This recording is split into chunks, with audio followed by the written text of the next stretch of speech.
महाड 14 तळे सत्याग्रह सोबतच 25 डिसेंबर 1927ला जी मनुस्मृती दहन झाली, या घटनेला 99 वर्ष पूर्ण झालेली आहेत आणि आपण शताब्दी वर्षामध्ये जात आहोत. एकंदरच ह्या धर्मांध शक्ती ज्या आपल्या देशात आज थैमान घालत आहे आणि ह्या धर्मांध शक्ती एक विभाजनाचं राजकारण करून सत्तास्थानी आलेले आहेत आणि मग त्या सत्तेच्या मस्तवाल पणामध्ये ज्या पद्धतीने ती एक घटनाविरोधी जी काय पावलं उचलत आहेत, ह्याचा गंभीर परिणाम देशातल्या एकंदरच लोकशाही मानणाऱ्या जनतेवर आणि एकंदर व्यवस्थेवर पडतोय ते आपल्याला दिसतोय. आणि गेल्या 14 वर्षामध्ये 11 वर्षामध्ये आपण पाहिलं 2014 पासून ते आतापर्यंत भयानक परिस्थिती आपल्या समोर ओढवलेली आहे. याच्या बाबत आपल्या समोर आजचे आपले मान्यवर वक्ते हे बोलतील, परंतु आपण सगळे जाणता एकीकडे आर्थिक प्रश्न बिकट होत चाललेलेच आहेत, त्याचबरोबर दुसरीकडे समाजामध्ये एक दुहीचं राजकारण, मग ते अल्पसंख्याकांच्या बाबत असू देत किंवा दलित समुदायाच्या बाबतीत असू देत किंवा ओबीसी समुदायाच्या बाबतीत असू देत, हे ज्या पद्धतीने राजकारण हे करू पाहत आहे, ह्याचा भयानक परिणाम आज भारतीय समाज मनावर होताना आपल्याला दिसतोय आणि त्यातून महाराष्ट्र पण काय सुटलेला नाही.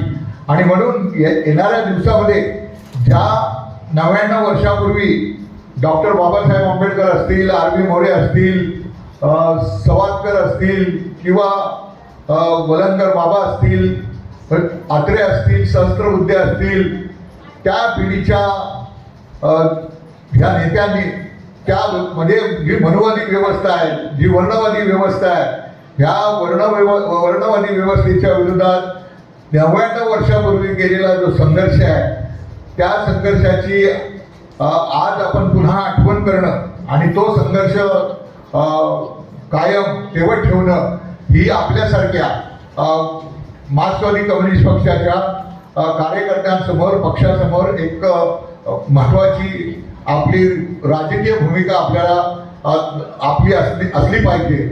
आणि त्या दृष्टिकोनातून पक्षाच्या राज्य कमिटीमध्ये याच्यावर गांभीर्याने चर्चा झाली आणि त्याचा निर्णय घेतला की 19 आणि 20 तारखेला आपण या महाडच्या या भूमीमध्ये एकीकडे शिवराय आहेत आणि एकीकडे भीमराय अशा ह्या एक जो योग्य सहयोग जुळून आलेला आहे. कारण छत्रपती शिवाजी महाराजांचंही ज्यांनी रयतेचं लोक कल्याणकारी राज्य प्रस्थापित केलं, सर्व लोकांना एकत्र केलं, असे छत्रपती शिवाजी महाराज एकीकडे रायगडावर 14 तळ्यावर ह्या व्यवस्थेच्या विरोधात जो एल्गार जो संघर्ष इथे उभा केला, ह्याची साकड आपल्याला घालून येणाऱ्या दिवसात महाराष्ट्रात आपल्याला राजकारण उभं करणं हे आपल्यासमोर सगळ्यात महत्त्वाचं काम आहे. आणि म्हणून हा निर्णय घेतला की ही परिषद, खरं म्हणजे महाडमध्ये तसं आपलं पक्षाचं काहीच नाही, तरी देखील ही हिंमत पक्षाच्या वतीने आम्ही केली की जे काय होईल ते आपण करू. आपल्या महाराष्ट्रातल्या सर्व पक्षाच्या कार्यकर्त्यांना आपण साथ घालू, आपल्या पक्षाचे सर्व सदस्य त्या साधेला हो देतील आणि आज आपलं एक वेगळं चित्र ह्या महाड नगरीमध्ये, या महाडमध्ये आपल्याला पाहायला मिळतं. खरं म्हणजे आपल्या पक्षाचे ज्येष्ठ नेते कॉम्रेड आर बी मोरे ह्यांची ही लाडवली हे जे गाव आहे हे त्यांचं आजूळ आहे, इथे त्यांचा जन्म झाला कॉम्रेड आर बी मोरेंचा. आणि मग त्यांचं जे गाव आहे दासगावमध्येच त्यांचं शिक्षण वगैरे झालं आणि ह्याच महाडमध्ये त्यांनी सामाजिक जी उतरंड होती त्या उतरंडीच्या विरोधात तेव्हापासून संघर्ष सुरू केला. आणि मग आपल्या पक्षाला ज्यांनी एवढं मोठं योगदान दिलं त्या कॉम्रेडचा ह्या भूमीमध्ये आपण हे काम केलं पाहिजे, ही परिषद घेतली पाहिजे. आणि मग त्याप्रमाणे आपण कामाला लागलो. मी असेल, सुबोध असेल, रायगडची सगळी जिल्हा कमिटी असेल, आम्ही सगळे मिळून याच्यामध्ये सातत्याने हे घडवण्यामध्ये, हे यशस्वी करण्यामध्ये आम्ही कामाला लागलो आणि सगळं घडत गेलं. आज आपण या महाडमध्ये ही आपली जी परिषद घेतोय, ह्या परिषदेची इथल्या प्रसार माध्यम असतील किंवा इथलं प्रशासन असेल, या प्रशासनाने एवढा धसका घेतला. कारण महाडमध्ये जेव्हा इथे अभिवादन करायला येतात 20 तारखेला, तेव्हा फक्त RBI आणि त्याच ह्याचे लोक येतात आणि त्यामुळे त्यांची दखल घेण्यासारखं ह्या इथे नसतं. अशा पद्धतीचे आम्हाला ऐकायला मिळालेलं आहे. आणि जेव्हा मार्क्सवादी कम्युनिस्ट पक्ष इथे येतोय आणि इथे एक वैचारिक परिषद घेतोय, येणाऱ्या दिवसातली लढ्याची हात या भूमीतून घेण्याचं काम मार्क्सवादी कम्युनिस्ट पक्ष करतोय, जेव्हा हे त्यांच्या नजरेत आलं तेव्हा सगळं प्रशासन एकंदरच जागृत झालं आणि आपल्यावर नजर ठेवायला लागलं की तुमचं कसं होणार, काय करणार, तुमची काय कशा पद्धतीची यंत्रणा आहे. आणि मग त्या पद्धतीने त्यांना फेस करण्याचं काम आपण केलेलं आहे. आणि अशा पद्धतीचा हा प्रसंग आलेला आहे. उद्या आज आपली ही सगळी वैचारिक या ठिकाणी मांडणी होईल.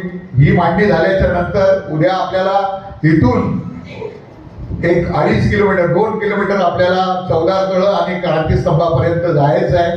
तर आपण सगळे कॉम्रेड्स त्याच्यामध्ये सहभागी होऊन ह्या महाड नगरीला आपल्याला एक वेगळं चित्र दाखवायचं आहे. मला एक दुसरंही या ठिकाणी उल्लेख करावासा वाटतो की त्यावेळेचे ह्या लढ्यामधले म्हणजे 14 तळ्यातला लढा असेल किंवा मनुस्मृती दहनातल्या लढ्यातले ह्या परिसरामधले मग चिटणीस असतील, नंतर चिटणीस असतील, हे सगळे त्यांचे कुटुंबजन पण या ठिकाणी आहेत. ते आता येतील थोड्या वेळाने, तर आपण त्यांचं स्वागत पण करूया. तर त्यांच्यापर्यंत आम्ही जाण्याचं काम केलेलं आहे, त्यांच्याशी संपर्क साधलेला आहे. तर ते इथे आपल्यामध्ये येणार आहेत. तर अशा पद्धतीने हा आपला एक कार्यक्रम आहे. तर आपण ह्याच्यामध्ये सगळ्यांनी ज्या उत्साह दाखवलेला आहे, ज्या उत्साहाने एवढ्या लांबून आलेल्या आहेत, कोण मराठवाड्यातून आलंय, विदर्भातून आलंय, उत्तर महाराष्ट्रातून, पश्चिम महाराष्ट्रातून, कोकणातून, आणि त्याचबरोबर आपण नवीनच काम रत्नागिरी आणि सिंधुदुर्गामध्ये सुरू केलेलं आहे. त्या आपल्या कॉम्रेडने देखील याच्यामध्ये प्रचंड आपल्याला एकदम उत्साहाने हे सगळं घेतलेलं आहे. ते येणाऱ्या दिवसामध्ये कोकणामध्ये पण आपलं एक चांगल्या प्रकारे काम आपल्या पक्षाचं उभं राहण्याची आपल्याला दाट एकदम शक्यता निर्माण झालेली आहे. आपले बरेचसे कॉम्रेड उद्या पण येतील. तर मी आपल्या सगळ्यांचं, आपण ज्या एवढ्या लांबून इथपर्यंत पोहोचलेला आहात, आपल्या सगळ्यांचं पक्षाच्या राज्य कमिटीच्या वतीने मी आपल्या सगळ्यांचं आणि रायगड जिल्हा कमिटीच्या वतीने, कारण ते इथले प्रमुख आहेत आणि ते होस्ट आहेत, तर त्यांच्या वतीने मी आपल्या सगळ्यांचं या ठिकाणी स्वागत करतो. आपल्याला क्रांतिकारी जय भीम लाल सलाम करतो आणि माझं प्रस्ताविक आणि हे स्वागताचा कार्यक्रम मी इथे थांबवतो. इन्कलाब जिंदाबाद.